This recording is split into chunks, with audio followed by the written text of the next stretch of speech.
Hi, I'm John Decker, PGA instructor and author of the book, Golf is My Life, Glorifying God Through the Game. Today I want to talk to you about taking distance off of your irons. And what I mean by this is I've got a 9-iron here. If I was going to hit a full shot, I would hold the club at the very end, and if I hit the ball properly, my 9-iron is going to go right around 140 yards. Sometimes it might go a little longer if the conditions are right, but typically 140 is my max distance that I hit my 9-iron. But as you know, on the golf course, you're not always going to have the ball at the exact yardage that you want it. So sometimes I might have a situation where I'm 135 yards from the green or 134, and I want to take distance off. So what I do is I choke down on the grip. And now, every half inch that I choke down is going to equate to about 5 yards as far as how far the ball carries. So if I have a 135 carry shot, I'm going to hold it about a half inch down, and I'm going to make a slightly smaller backswing and follow through just because the club is just a little bit shorter. It's not a huge difference, but I will shorten my swing a little bit. The other adjustment that I'll make is I'll stand closer to the ball. Remember, when you choke down on the club, you can't stand the same distance from the ball, otherwise you're going to hit it thin. So I'm first of all going to hit a standard shot.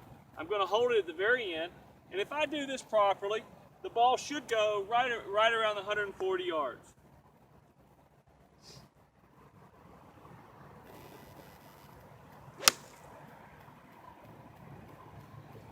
Okay, so that was a nice shot. Not my best, but certainly somewhere in the ballpark of what I was looking for.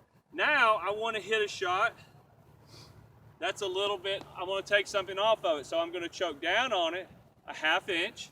I'm going to stand a little closer to the ball, but I want you to notice when I come through, I'm going to make less follow through.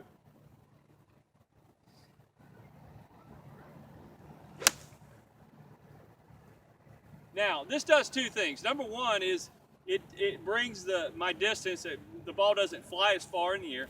But the second thing is it lowers my trajectory.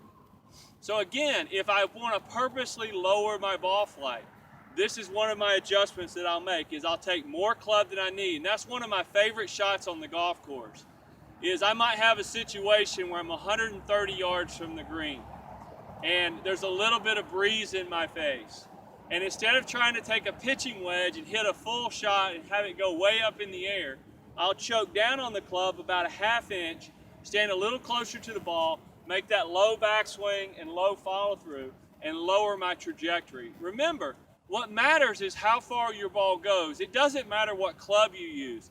In some cases, if the wind is really in my face, instead of using the 9-iron, I might go to an 8-iron from 130 yards. And in that situation, I would choke down a full inch.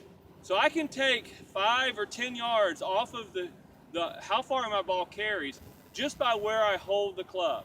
So just remember, on a full shot, I'm going to hold it here. That's going to give me 140. If I want to take a little distance off, I'll choke down a half inch and I'll go to 135. And in some situations, I might even choke down even more and really lower my ball flight if I'm coming out of trees or I'm playing in really, really high winds. But remember, whenever you choke down on the club, you need to take more club than you need. You never, for example, if I'm 140 away, and I would never choke down on a 140 shot with a 9-iron. If I'm going to choke down on a 140 shot, I'm going to go to my 8-iron. So remember, take one more, at least one more, and sometimes two more clubs, choke down on the club. You're going to learn to lower your ball flight. You're going to learn to take distance off of your irons, which is very beneficial on the golf course, and you're going to improve your game.